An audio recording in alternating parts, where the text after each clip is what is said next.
नमस्कार विद्यार्थियों, श्री श्याम शिक्षण संस्थान की ऑनलाइन क्लास में आपका हार्दिक स्वागत है। आज हम प्रश्नावली 15.1 है, उसका प्रश्न नंबर 3 देख रहे हैं। इस प्रश्न नंबर 3 में हमें क्या दिया है, एक अर्धवर्ताकार प्लॉट की त्रिज्या 21 मीटर है, इसका परिमाप और क्षेत्रफल ज्ञात कीजिए। तो पहले हमें अर्धवर्त के बारे में समझना है। तो अर्धवर्त देखो क्या होता है, ऐसा वर्त जिसका हम आधा कर दें। और मैंने कल आपको बताया था कि एक जो व्यास होता है वो व्यास वर्त को समान दो अर्धवर्तों में विभाजित करता है। तो देखो ये कोई वर्त दिया है, यदि हम अर्धवर्त के बारे में देखें, अर्धवृत्त, पहले आप हेडिंग डालो अर्धवृत्त, अर्धवृत्त। तो अर्धवर्त के बारे में देखें तो अर्धवर्त की त्रिज्या, ये अर्धवर्त का मान लीजिए वर्त है और इस वर्त का केंद्र O है, ये वर्त की त्रिज्या है R, ये वर्त की त्रिज्या है R। और यदि हम एक व्यास लें कि भाई ये व्यास है, ये इसको, ये हो गया व्यास AB, ये व्यास है, ये AB व्यास इसको समान दो भागों में विभाजित करेगा, एक तो नीचे वाला और एक ऊपर वाले, दो अर्धवर्त बनेंगे यहाँ। तो ये वर्त का, इस अर्धवर्त का, ये वर्त का केंद्र है, तो ये अर्धवर्त का भी केंद्र हो जाएगा, इसका आधा कर दिया हमने यहाँ से, तो ये हो गया अर्धवर्त। और इसकी त्रिज्या कितनी हो जाएगी, ये भी R। तो यहाँ से इसका जो यहाँ से यहाँ तक की भुजा है, ये इसका व्यास है और इसकी लंबाई किसके बराबर है, 2R के बराबर है। तो यहाँ से यदि हम अर्धवर्त का क्षेत्रफल देखें तो अर्धवर्त का क्षेत्रफल, अर्धवर्त का क्षेत्रफल, अर्धवर्त का क्षेत्रफल, अर्धवर्त का जो क्षेत्रफल होता है वो किसके बराबर होता है, तो वर्त का क्षेत्रफल है उसका आधा कर दो।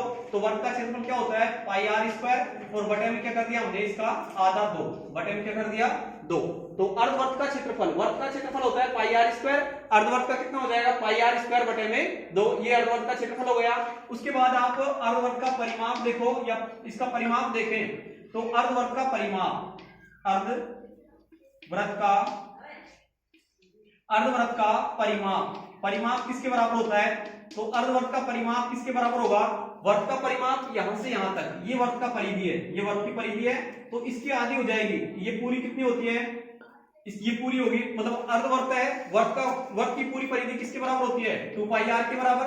जब हम इसका आधा कर रहे हैं तो इसमें किसका भाग दे देंगे हम, 2 का। तो ये हो गई यहां से यहां तक, ये तो हो गई 2 पाई आर बटे में 2, और ये हो रहा है इसका व्यास, ये इसका क्या है व्यास, या फिर हम ये कहें कि यहाँ R ये और R ये कितना हो जाएगा, यहाँ से 2R। तो प्लस प्लस ये और भुजा है ना, तो प्लस में ये भुजा और आएगी, तो ये किसके बराबर है, 2R के बराबर। तो यहाँ से प्लस 2R। तो इसका जो परिमाप है उसको ज्ञात करने का सूत्र हमारे पास क्या आया, 2 से 2 कैंसिल हो गया, तो यहाँ आया पाई R प्लस 2R। ये सूत्र हमें याद रखना है कि भाई जो अर्धवर्त होता है, अर्धवर्त का परिमाप होता है वो किसके बराबर होता है, पाई आर प्लस 2R के बराबर होता है।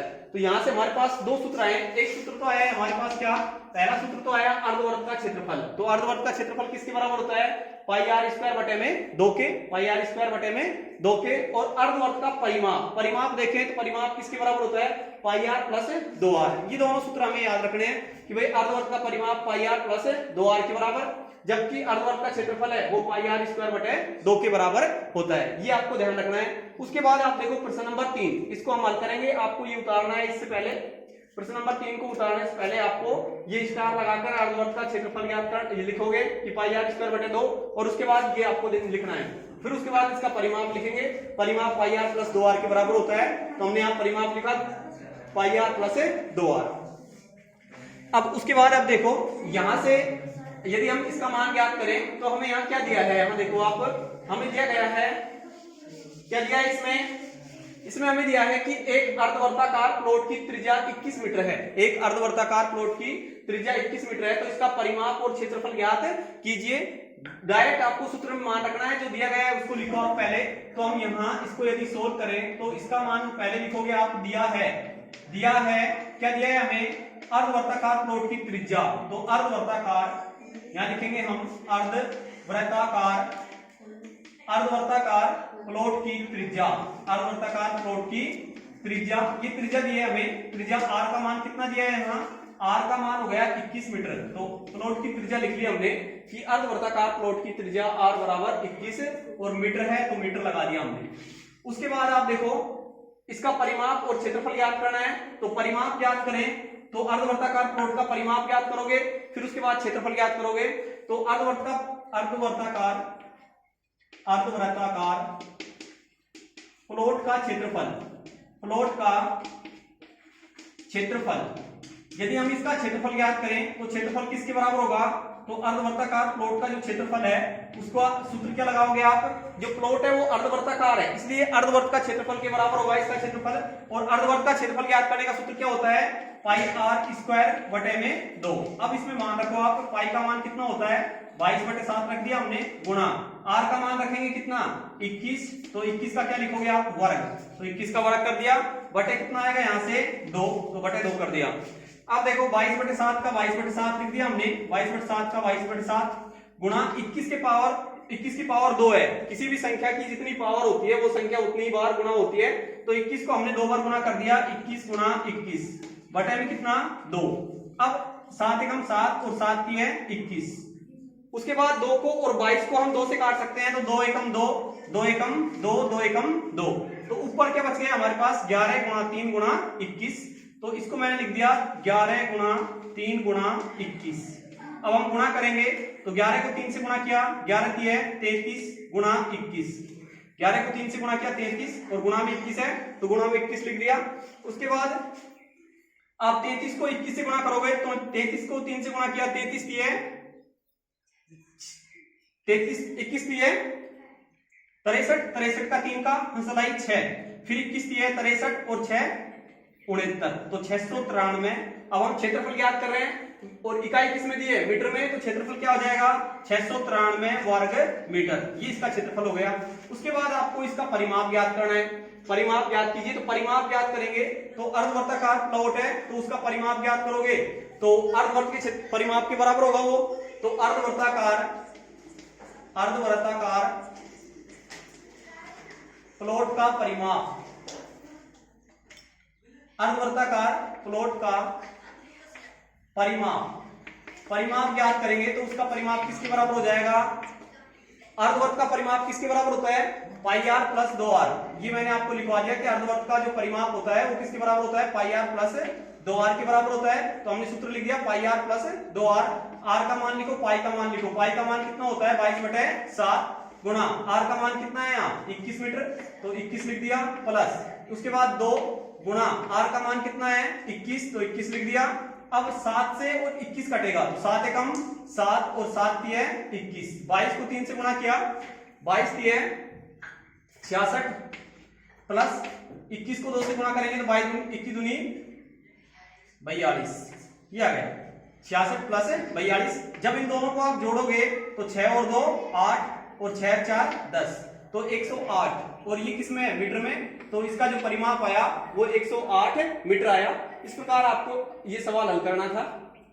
नंबर 4 देखो, 100 चक्कर में एक स्कूटर का पहिया 88 मीटर की दूरी तय करता है, इस पहिए की त्रिज्या ज्ञात कीजिए। हमें इस पहिए की त्रिज्या ज्ञात करनी है कि भाई जो 100 चक्कर में एक स्कूटर का जो पहिया है वो 88 मीटर की दूरी तय करता है, तो इस पहिए की त्रिज्या ज्ञात कीजिए। अब आप देखो 100 चक्कर में एक स्कूटर का पहिया, जो एक स्कूटर के पहिए द्वारा जो तय की गई दूरी है वो 88 मीटर है, और स्कूटर का पहिया मैंने आपको बताया था कि पहली क्लास में कि किसी भी पहिए द्वारा एक चक्कर में तय की गई जो दूरी होती है वो किसके बराबर होती है, परिधि के बराबर होती है, वर्ग की परिधि के बराबर होती है। तो हम इस सवाल में क्या करेंगे, पहले एक चक्कर में तय की गई दूरी याद करेंगे। तो 100 चक्कर में हमें दिया गया है, हमें लिख दिया भाई यहाँ कि दिया है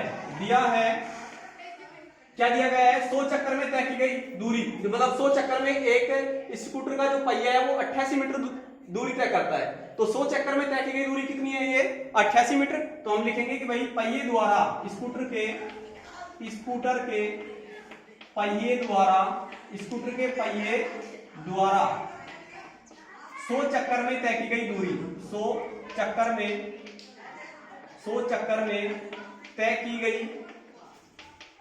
गई दूरी बराबर 100 चक्कर में तय की गई दूरी कितनी है 88 मीटर। अब हम एक चक्कर में तय की गई दूरी ज्ञात करेंगे, तो एक चक्कर में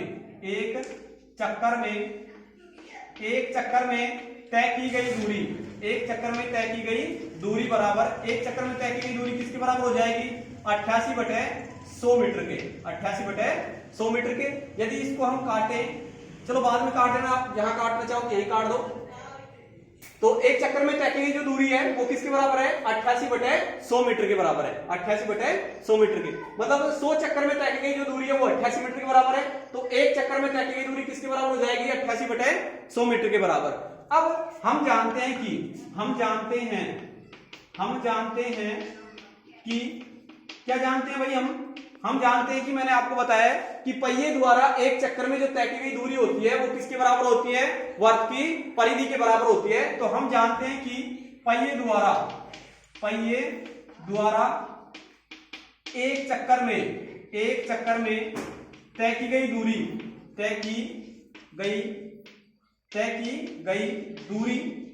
ये तय की गई दूरी बराबर होती है किसके? वर्त की परिधि के बराबर, वर्त की परिधि। तो हमने ये लिख दिया भाई कि भाई एक चक्कर में जो तय की गई दूरी है वो किसके बराबर होती है? वर्त की परिधि के बराबर होती है।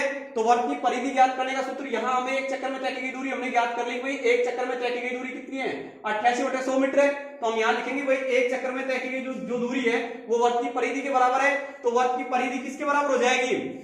इस 88/100 के बराबर हो जाएगी। तो हम यहां लिखेंगे कि भाई मतलब एक चक्कर में जो तय की गई दूरी है वो कितनी है? 88/100 बराबर कितना आ जाएगा? यहां से वर्त की परिधि क्या है? किसके बराबर होती है? 2πr के। अब इसमें यदि आप मान रखोगे तो इसको हम पहले भी लिख सकते हैं, है ना? इसको लिखना चाहें तो इसको बाद में लिख सकते हैं, इसको पहले लिख सकते हैं। तो यहां से यदि हम r का मान ज्ञात करना चाहें तो यहां से क्या आएगा? देखो 2 से काट दिया इसको, ये आया 44 और नीचे क्या आ जाएगा? 50। 2 चौक 8, 2 चौक 8, फिर 2 5 10, 0 का 0। क्या है यहाँ? 44/50। यदि एक बार और 2 से काटें तो क्या आएगा? यहाँ से 2 दूनी 4, 2 दूनी 4। 50 को काटें तो कितना आएगा? यहाँ से 25। तो ये आया हमारे पास 22/25। 22/25 बराबर यहाँ 2 का 2, पाई का मान कितना रखोगे? 22/7। वाई का मान कितना रख दिया हमने? 22/7 और r का r गुणा में क्या लिख दिया हमने? r। अब देखो आप ये 22 और 2 ये तो कहां जाएगा? बटे में, और जो भाग में है वो कहां जाएगा? गुणा में। तो यदि r का मान यहां से हम ज्ञात करेंगे तो r का मान क्या आएगा? यहां से r के बराबर में क्या लिखा हुआ है? 22/25। इसको आप पहले लिखो भाई, r का मान ले रहे हैं हम तो r के बराबर में 22/25 ही तो है। तो पहले आप 22/25 को लोगे, उसके बाद ये भाग में 7 है, ये गुणा में जाएगा, और 2 गुणा 22 ये कहां जाएंगे? नीचे। तो 2 गुणा 22। अब आप काटो इसको, 22 से काट दिया हमने, 22 से 22 कैंसिल हो गया। तो नीचे ऊपर तो बच गया हमारे पास क्या? 7, और नीचे 25 को 2 से गुणा करेंगे क्या आएगा? यहाँ से 50। और ये आया मीटर में। ये किसमें आया है? मीटर में। 7/50 क्या है? मीटर में। उसके बाद यदि हम इसको सेंटीमीटर में चेंज करें तो क्या आएगा? यहाँ से 7/50। मीटर को सेंटीमीटर में बदलने के लिए हम क्या करते हैं? 100 से गुणा। तो यहां हमने इसको 100 से गुणा कर दिया। 50 से कम 50 और 50 दूनी 100। अब 7 को 2 से गुणा करोगे तो 7 दूनी 14, तो 14 सेमी। ये क्या आ जाएगी? वर्त की त्रिज्या r का मान। तो वर्त की त्रिज्या r का मान कितना आया? यहाँ से 14 सेमी के बराबर आया। अब देखो ये आपकी समझ में आया होगा कि भाई किस प्रकार से करना है हमें इसको। भाई 100 चक्कर में स्कूटर के पहिए द्वारा जो तय की गई दूरी है वो 88 मीटर है। अब ये तो 100 चक्कर में है, हम एक चक्कर में ज्ञात करेंगे, क्योंकि जो वर्त का पहिया है, मतलब वर्ताकार है, तो वर्त के द्वारा एक चक्कर में जो तय की गई दूरी है वो परिधि के बराबर होती है। तो हमने यहाँ 100 चक्कर में तय की गई दूरी लिखी कि भाई 100 चक्कर में तय की गई दूरी बराबर 88 मीटर। एक चक्कर में तय की गई दूरी बराबर 88/100 मीटर। अब हम जानते हैं कि पहिए द्वारा एक चक्कर में जो तय की गई दूरी है वो वर्त की परिधि के बराबर होती है। तो हमने एक चक्कर में तय की गई दूरी लिखी 88/100 और वर्त की परिधि लिखी 2πr। अब हमने 2 से काट दिया इसको, 2 से काटेंगे तो 2 दूनी 2, 2 चौक 8, 2 चौक 8, 2 5 10, 0 का 0। फिर 2 से काटेंगे 2 दूनी 4, 2 दूनी 4, और 50 को 25 से काट दिया हमने। यहाँ आया हमारे पास 22/50 और यहाँ 2 का 2, पाई का मान रख दिया 22/7, r का r का मान ज्ञात करेंगे तो r के बराबर में 22/25 है। ये ऐसे कैसे लिख दिया हमने? ये 7 गुणा में जाएगा और 2 और 22 कहां जाएगा? नीचे। 22 से 22 कैंसिल हो गया, ऊपर बच गया 7, नीचे 25 को 2 से गुणा करेंगे 50, तो 7/50 आया। इस मीटर को हमने सेंटीमीटर में चेंज कर दिया, तो सेंटीमीटर में चेंज करोगे तो किससे गुणा कर दोगे? 100 से गुणा कर दिया। 50 से 50, 50 दूनी 100, तो 2 पर कट गया। अब 7 को 2 से गुणा किया तो 7 दूनी 14। r का मान कितना आया? 14 सेमी।